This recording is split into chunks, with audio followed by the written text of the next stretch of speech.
Nas profundezas do bayou de Louisiana. Onde a nevoa, a tau espécie que angol a luz das taxas. Os cacadores de recompensa, mais implicavius do sol pararam seus cavalos. Os cos de caca, treinados para farejar, sang a milhas de distancia, recusavam-se avancar. Els coravam, aquados, alhando para o vazio vertigente. A frente deles neo havia apenas terra e arvores. Haviam aviso. Cerca de dos lancas de madeira endurecidas pelo fogo saem das águas cinzentas do pantano, e nelas estavam penduradas as colheiras de couro de cada animal, que usara cruzar aquela fronteira na semana anterior. O ano era 1852. O dano de mar planiqueo de Cucar de Regio havia espalhado cartazes por tres estados oferecendo uma recompensa equivalente a uma pequena fortuna actual. O alvo, uma propriedade valiosa que havia desaparecido, sem deixar rastros. Mas os cartazes continham detalhe que fazia os homens mais duros hesitar nos saloons de Nova Orleans. A força que estava derrotando os rastreadores, sabotando as patrulhas e erguendo uma estrutura impossível no coração da floresta, pertencia a menino de apenas 14 anos de idade. Eles acavam que ele moriria em 3 dias. Acavam que a fome, os jackers ou a febre resolveriam o problema. Mas o que este jovem construiu no coração do pantano neo foi esconderijo para esse esconder. Foi uma fortaleza de resistência que chocou a todos e mudou as regras do jogo para sempre. Prepare-se, porque este neo é uma lição da história. Esta é a certidão de nascimento de uma lenda viva. Para entender como garoto de 14 anos reescreveu o destino nas florestas de Louisiana, precisamos voltar ao lugar onde o mito cômico, a Plantation Magnolia, localizada nas margens do sombrio Rio Mississippi. Esta terra era uma máquina econômica perfeita e brutal. Fileiras intermináveis de cana cucar cortavam o horizonte como lancas verdes. Mais de 200 almas escravizadas moviam aquila engrenagem, sob o chicote de fitores que mediam a vida humana estritamente em sacas de cucar produzidas. O menino cresceu nesse cenário. Desde os 6 anos de idade, sua função neo era cortarcana, mas algo que moldaria sua mente de forma única. Ele era o responsável por carregar água e fermentas entre as diferentes divisões de propriedade. Enquanto os outros operavam sob exausto física extrema, os olhos do menino trabalhavam sem parar. Ele aprendeu a ler geografia de planiqueo melhor do que o próprio dono. Ele sabia exatamente onde a patrulha montada diminuía o ritmo devido ao terreno lamacento. Sabia que as cos respondiam a que comandos.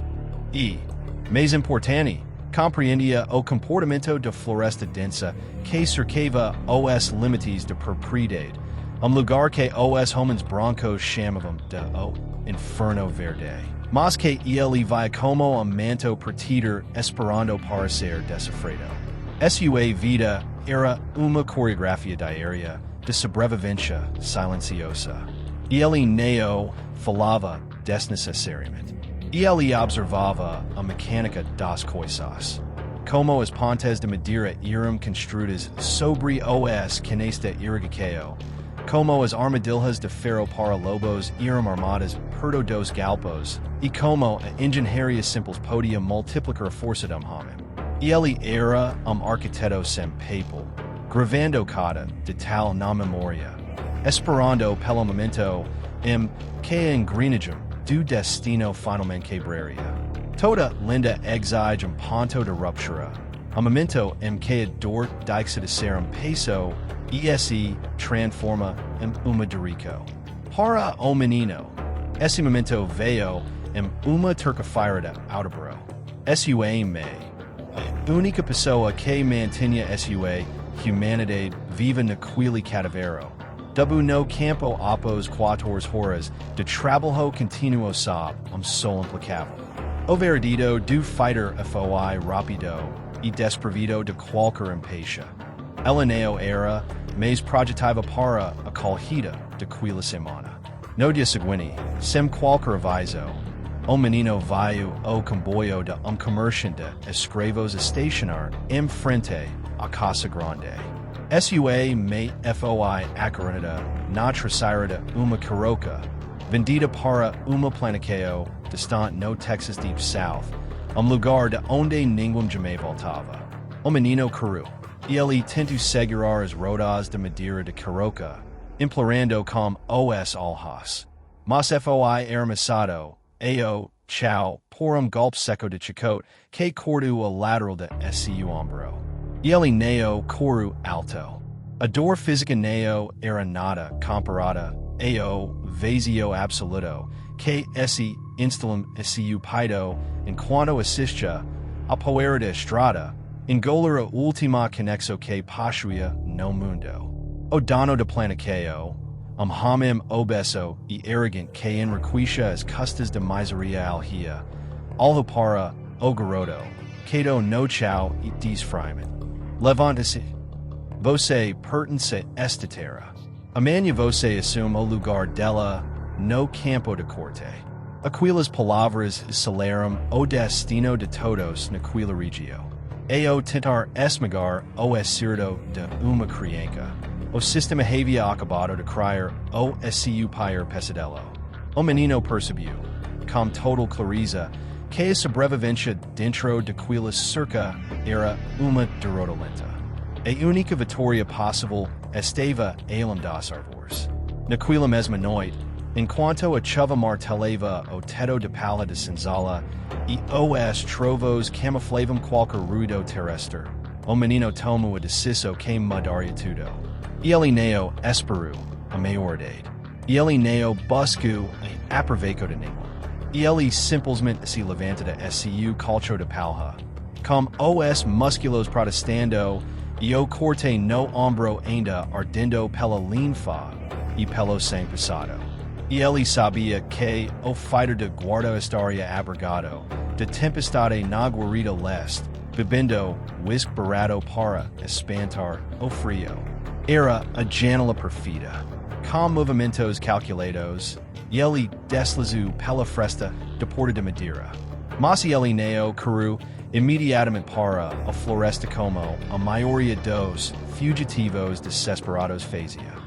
O menino foi o galpeio de ferramentas principal, usando petticoat de arame que havia escondido no bolso dias atrás.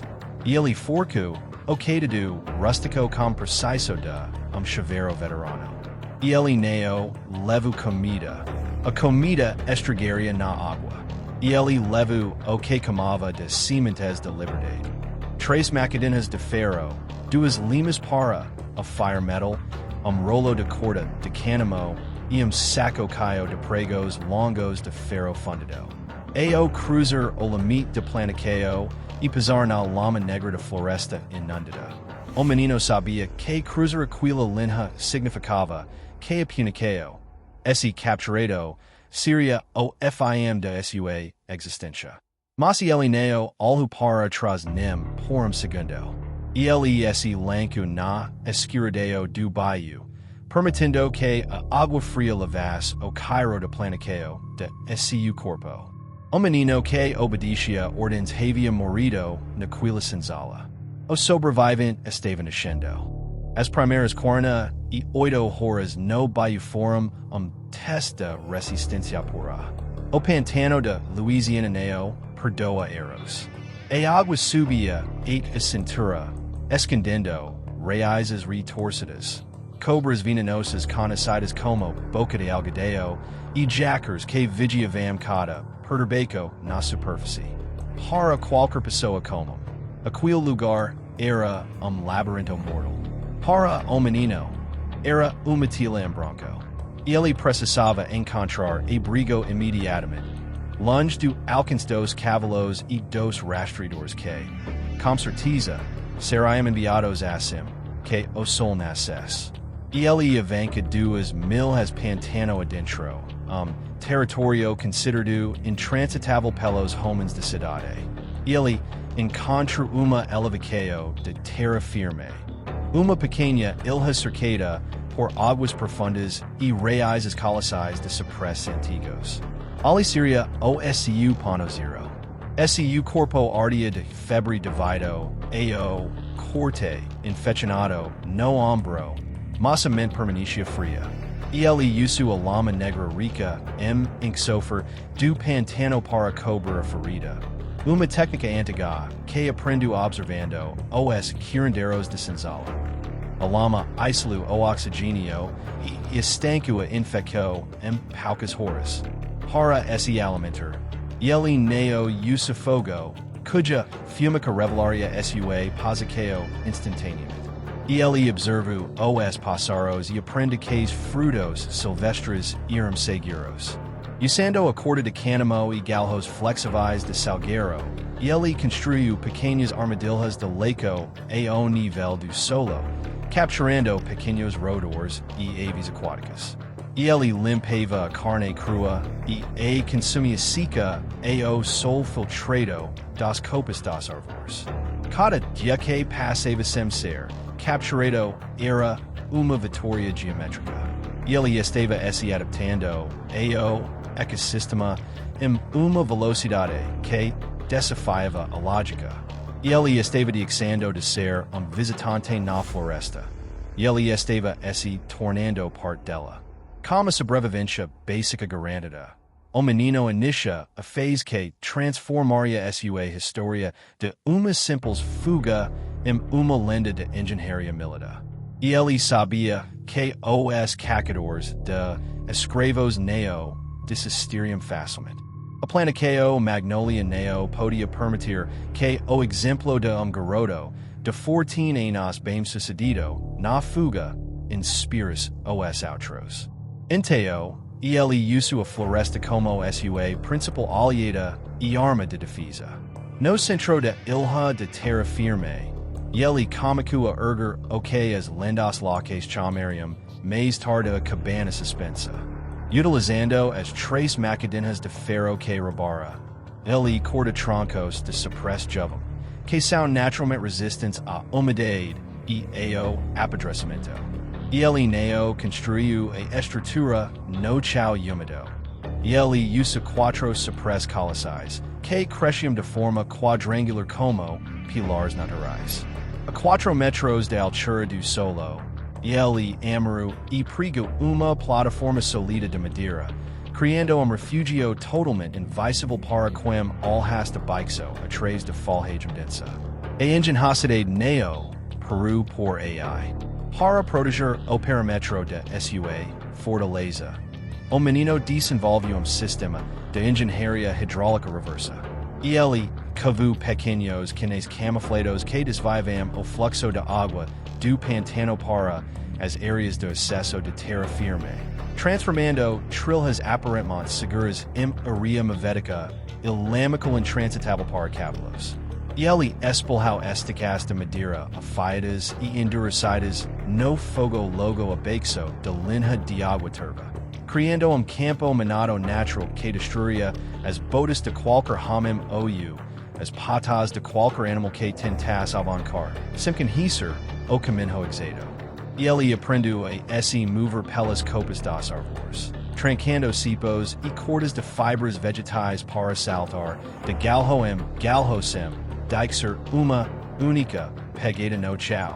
O pantano havia esse tornado, esse sistema de defesa absoluto. 6 meses após a fuga, o sistema finalmente colidiu com a fortaleza do menino. O dono da plantação, furioso com a audácia do desaparecimento prolongado, contratou grupo especializado de caçadores de recompensa, liderados por rastreador veterano conhecido por nunca perder uma pista. Eles truxaram 6 cas de caca por o sangue e armas de repetição da última geração. Els rastriaram o caso de agua e entrada do bayou profundo. Rindo e comentando que trarium o garoto de volta uma colera de ferro antes do anoitecer. Mas o menino estava assistindo a tudo do alto de sua cabana suspensa. Ele neo sentia pânico. Sentia frigidum anxidristique já conhece todos os movimentos do adversário. Quando o grupo avança pela trilha que parecia firme, o primeiro sabotator hidráulico funciona. O solo sido instantaneamente sob o peso dos cavalos principais, chegando os homens na lama mavética que o garoto havia engenhosamente camuflado com folhas secas e musgo. A confuso foi imediata. Os cavalos relinchavam em pânico, afundando o paido. Os cacadores sobreviventes soltaram os cos para avancarpe. Mas os animais correram direito para o campo de estacaçamerses. O pisaram nas panas afiadas de suppressed escondidas sob a água cinzenta. Os cos recuaram correndo, recusando assim a dar mais passo.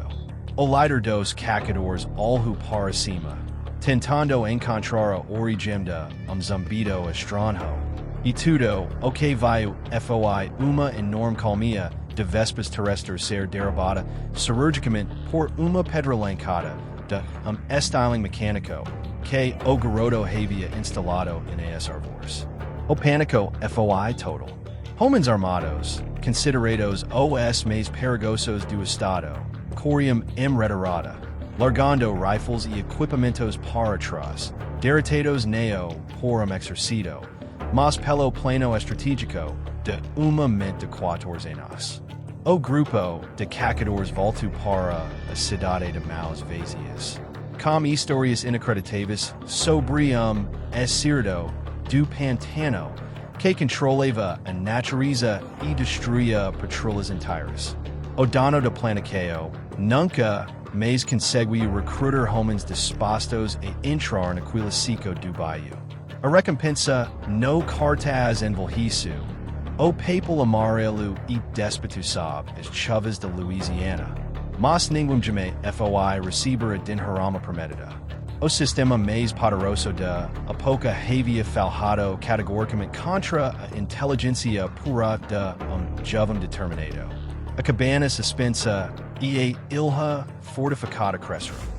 Ao longo dos anos seguintes, aquele local tornou-se uma lenda sussurrada nas madrugadas das senzalas de toda a região do Mississippi. Tornou-se símbolo da esperança, feral invisível de liberdade. O menino, que comicara sozinho com três macadenas e punhado de pregos, transforma-se refugio em ponto de apoio para outros que buscavam a liberdade, criando uma comunidade oculta que a história oficial tentou apagar, mas que os trágicos ores mantiveram viva por dracos. Ele neo era lembrado pelo sofrimento ou pelas correntes que geizara. Ele passou para a história como o estrategista que transforma o maior medo dos opressores em sua maior arma de libertaco. A plana que o Magnolia continua operando, mas os danos sabiam que, a poucos quilômetros dali, nas sombras densas dos supprestes, existe território soberano que eles nunca serão capazes de dominar.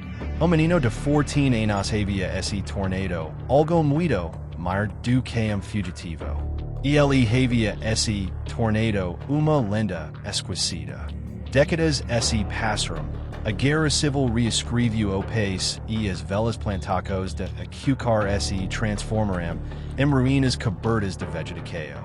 Mas se você caminhar hoje pelas áreas mais profundas e intricadas do bayou de Louisiana, onde o turismo neo chega e a civilização parece dar passo atrás, você ainda encontrará estruturas de suppress perfeitamente preservadas pela resina natural e pela água salobra, erguidas no alto das árvores anagas.